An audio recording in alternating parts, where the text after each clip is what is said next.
Tried to grow an aloe vera plant from a single leaf, only to watch it turn to mush? You're not alone. The main reason: too much moisture in the leaf and no roots to handle it. When you stick a fresh aloe leaf straight into soil, all that gel gets trapped and the base starts to rot. Think of it like a wound. If you don't let it heal, it gets infected. Aloe leaves need to dry out and form a protective scab before planting. Rushing this step invites bacteria and fungus, leading to rot. The secret isn't about speed, it's about patience. By understanding this, you're already on your way to success. Let's learn how to give your aloe leaf the best shot at growing strong. Ready to see how it's done? Here's the secret: let your aloe leaf dry out before planting. After cutting, place the leaf in a warm, dry spot out of direct sunlight.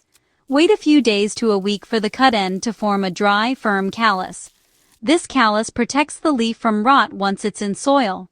While you wait, prepare a gritty, well-draining soil mix. 1 part potting soil, 1 part perlite, 1 part coarse sand. Standard potting soil holds too much moisture for aloe. The right soil mimics aloe's natural desert home and prevents root rot. Mix until the soil feels light and gritty, not dense. This blend gives your cutting the best chance to root. Once the callus is ready, you're set for the next step. Remember, patience now means a healthy plant later. Let's get planting. With your calloused leaf and well-draining soil, choose a small pot with a drainage hole. Terracotta is ideal. Fill the pot, insert the dry end of the leaf about 1 inch deep, and let it stand upright. Don't water yet. The leaf needs time to settle and start rooting. Leave it in dry soil for about a week. This encourages root growth. After a week, water lightly around the base, then let the soil dry out completely before watering again. For new cuttings, this might mean watering every 2 to 3 weeks. Place the pot in bright, indirect sunlight. Avoid harsh, direct rays. Watch the soil and the leaf, and resist the urge to fuss. Overwatering is the biggest danger at this stage. Now, let nature do its work.